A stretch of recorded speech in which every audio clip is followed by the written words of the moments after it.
Here's the moment of reckoning. I've finally got a DCC sound decoder in a 7mm scale Hymek. Let's give it a go.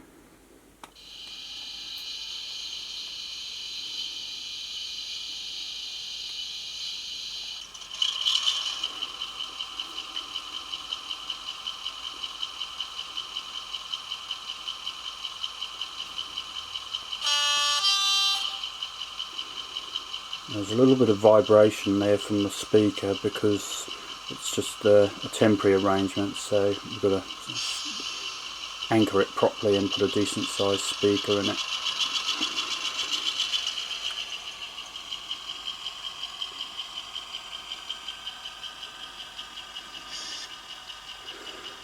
As you can see in the foreground, there's a 4mm scale equivalent of this loco.